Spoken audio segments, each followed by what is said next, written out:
Fala rapaziada, beleza? Sejam bem-vindos aqui no canal, tamo junto, valeu pela participação. Eu quero fazer um vídeo para vocês interessante. Então a crítica basicamente é sobre promiscuidade, né? O homem não ter moral, ou eu no caso, eu não importa, no caso eu não, seria de modo geral, porque isso é comum realmente, né? E é algo que muitas mulheres ainda insistem, principalmente as mulheres, né?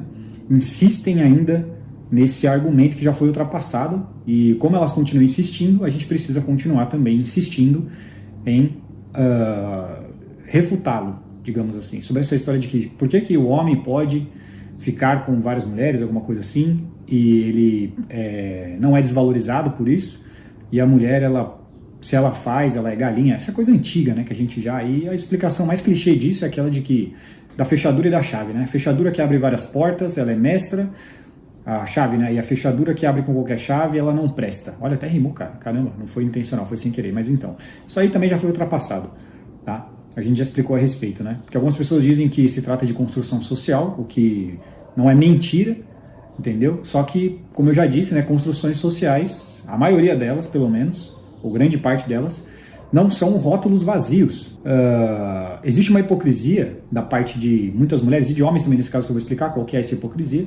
Porque, sim, vamos falar sobre a hipocrisia do homem, né? Que eu até estava me esquecendo, pra gente não ser injusto aqui e desonesto. Sim, o homem... essa é a hipocrisia do homem, né? Ele quer se beneficiar, tá, das construções sociais mais conservadoras, né, mais éticas e morais na sociedade, mais patriarcais, na hora de procurar uma esposa, mas ao mesmo tempo ele quer se beneficiar das desconstruções desses princípios morais para ter prazer e procurar mulheres que são vulgares para ele sair sem compromisso. Porque é o que eu digo, né? Não adianta esse negócio de isso é uma manipulação, velho. Você sempre alguém vai tentar te manipular, não adianta. No jogo de relacionamento, via de regra, não é só isso, mas em partes, as pessoas normalmente estão tentando ter o melhor dos dois mundos. Estão tentando tirar vantagem. Ninguém quer sair por baixo. É até por isso que existe muito esse joguinho de desinteresse, quem manda mensagem primeiro, tratamento de silêncio, isso é normal. Não foi eu que inventei, então não adianta querer botar a culpa em mim. Que é o que muitas coaches dizem, que a mulher não pode ficar com o cara que ela gosta, que ela tem que fugir. Eu até estava vendo um comentário, um vídeo que um cara postou, e nesse vídeo, a mulher estava falando que ela deu ghost no cara porque ela gostou dele no encontro. Justamente para essa ideia, esse cara que eu vou sofrer, que eu vou me apegar, que eu não vou conseguir pensar direito, que eu vou correr mais atrás dele, que eu vou gostar mais dele do que ele de mim, e isso vai me prejudicar. Então ela decidiu nem continuar saindo com esse cara. E tinha um comentário de uma moça dizendo a mesma coisa, fazendo totalmente o contrário, né? Funcionando totalmente ao contrário, com mais de 22 mil curtidas. Para mim isso não faz sentido.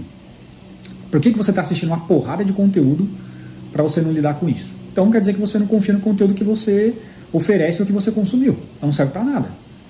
Não faz sentido. Você tem um monte de livro hoje em dia, você tem um monte de coisa, um monte de, estratégia, feminismo, lei, pílula anticoncepcional e o caralho, dinheiro, emancipação, independência para você ficar com medo de ser manipulada. Que porra que é essa, cara? É tipo você querer equipar um veículo, sacou? Comprar um Jeep, mas você não quer meter ele no barro. Você compra um Jeep, deixa ele todo equipado, aumenta a suspensão, coloca reboque, guincho, a porra toda, pneu biscoito, com as cravas desse tamanho, mas eu nunca vou andar na terra. Porra, pra que você montou um Jeep assim então, velho? Você só vai andar no asfalto? É semelhante a mulher fazer o quê? A ela também simular, que é o que normalmente elas fazem, vocês fazem, né? É o tipo de manipulação, não quer dizer que um é pior que o outro, são formas diferentes. O homem fala o que a mulher quer ouvir, a mulher também omite muitas vezes o que o homem não quer ouvir, entendeu? Essa é a diferença. O homem fala o que a mulher quer ouvir, a mulher omite o que o homem não quer ouvir. E isso passa por ela justamente simular, demonstrar que ela é do jeito que ele espera, entendeu? Como se ele estivesse pedindo para ser manipulado, né? E ela justamente vai omitir esses detalhes, de que na verdade ela é piranha, digamos assim, vamos usar esse termo, que no fundo ela é piranha, mas ela não vai demonstrar porque se ela demonstrar, provavelmente ela não vai conseguir o que ela quer, que é ser valorizada por esse cara. Então normalmente para ser valorizada ela vai ser difícil principalmente, certo? Porque é uma construção, é uma construção social patriarcal. A mulher não se valoriza sexualmente, principalmente dando um chá no cara, não é assim que a maioria das vezes elas fazem, pelo menos no começo. No começo elas vão se valorizar sendo difícil, certo?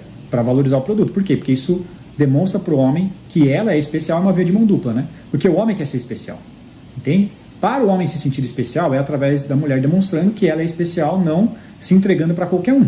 Ela se entregou para ele justamente porque ele também é especial. Então isso faz os dois se sentirem especiais.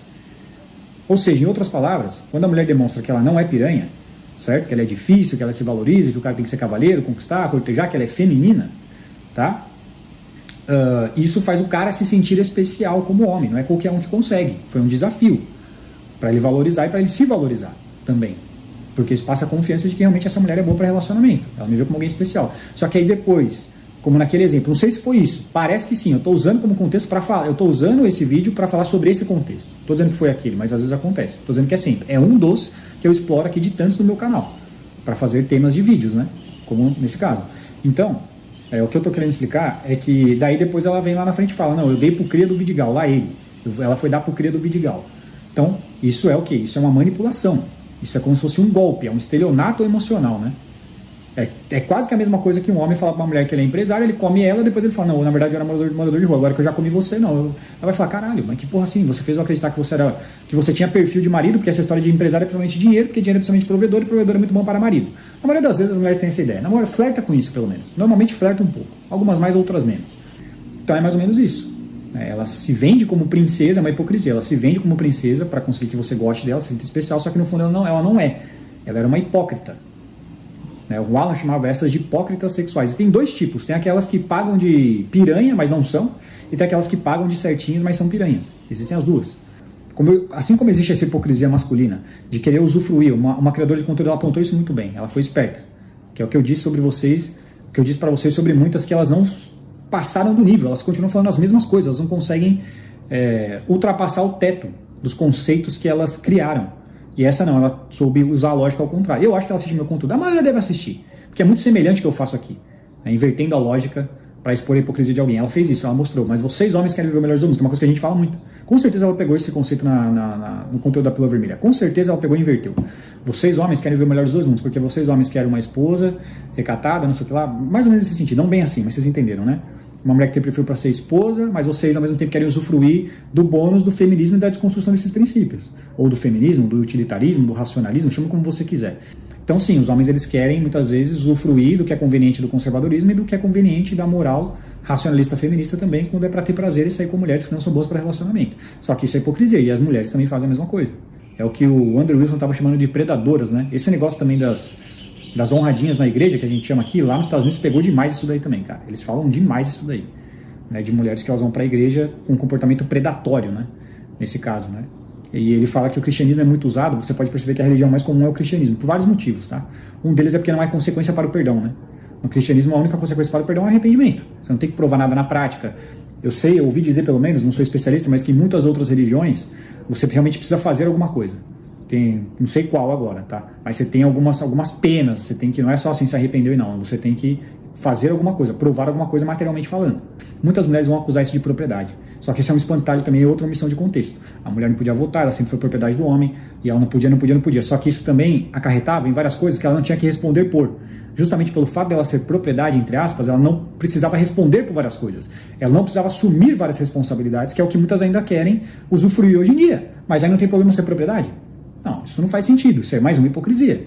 Então você percebe que muitas vezes o problema, né, como a gente já falou, não é o machismo, não é ser propriedade, não é o patriarcado, não é a construção social conservadora sobre o papel de homem e mulher principalmente, é o que isso está acarretando para mim. O que esses princípios geram para mim? Eles geram deveres e responsabilidades ou eles geram benefícios? Mas então essa história de propriedade eu quero que vocês prestem muita atenção, porque na hora de exigir que o cara assuma responsabilidades, facilite a vida dela, resolva problemas que ela arrumou, como elas dizem, ou que não é para ela resolver, isso não é tratar a mulher como propriedade? Responder por ela? Você não é minha propriedade para eu responder por você? Você não é minha propriedade para eu pagar suas contas, para eu te bancar? Ué, mas aí nesse caso não tem problema ser tratado como propriedade? Só na hora de dever obediência, né, que é um termo pesado, mas só é o melhor para eu poder usar aqui para explicar o que eu quero dizer, ou submissão, que é um problema nesse caso. E qual que é o meu ponto sobre isso? O meu ponto é que isso está, na minha interpretação, se tornando uma sistematização. Porque para mim é o seguinte, vocês percebem que eu critiquei inclusive o homem quando o homem faz algo semelhante, ok? Por quê? Enquanto nós estamos falando disso, dentro do nível individual e comportamento de cada um, tá beleza. Só que você ainda está debaixo de um sistema. O que eu critico aqui, mais uma vez, como sempre, é a questão do calote no sistema, não a pessoa. As pessoas são hipócritas, as pessoas elas querem viver o melhor dos dois mundos. Irmão, isso tá aí. Só que a questão agora é você querer institucionalizar isso de maneira cultural e, por último, bater o martelo com o Estado, principalmente. O homem não é desvalorizado por ser rodado, na maioria das vezes. Mas ele é cobrado se ele não tiver uma situação financeira, em alguma medida, normalmente para facilitar a vida da mulher, ou trazer segurança para ela no mínimo em alguma medida. A mulher não tem isso, na maioria das vezes. Entendeu? Então é aquilo, né? Você só é homem no que te beneficia, no que te gera alguma responsabilidade, ou ônus, ou dever, ou obrigação, aí você agora quer ser feminina, né?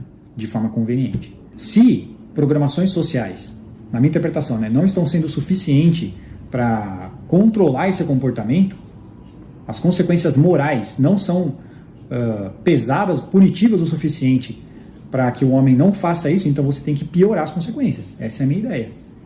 Porque entendam que, prestem atenção, entendam que para o homem, né, trair, qualquer outra coisa, tipo bater na mulher, por exemplo, abandonar o filho, sempre houve uma punição moral. Você pode considerar branda, talvez, mas existia a punição. Entendeu? Mesmo que fosse descredibilizá-lo moralmente, principalmente, a sua honra. Isso sempre existiu. Se isso não estava sendo suficiente para controlar o comportamento dos homens, então você tem que piorar a punição. Aumentar a pena, o que é sempre feito. Porra, se eu tenho uma coisa que você não pode fazer, os caras estão fazendo, porra, você tem que parar, então eu vou colocar uma pena mais pesada, mas continua, então eu vou aumentar a pena, e assim vai indo. Então, se a desmoralização não era suficiente, você traz a próxima etapa, teoricamente falando, você leva isso para o campo da responsabilidade civil, que é o que eu falo sobre adultério. Né? Adultério é imoral. Ok, mas quais as consequências que isso está trazendo? Para mim, esse raciocínio é impecável, cara. Porque se você vê por uma questão de custo-benefício, social ou jurídica, né, a desmoralização do adultério não está sendo suficiente para impedir que ele aconteça e muito menos, obviamente falando, né, consequentemente, as suas consequências. Porque as consequências do adultério são criminosas, muitas vezes. A pessoa, se ela é traída muitas vezes, ela não se sente só, eu fui descredibilizado, nossa, não sei o quê, dissabores do dia a dia. Não, ela quer se vingar, ela quer cometer um crime, ela quer fazer justiça com as próprias mãos, muitas vezes.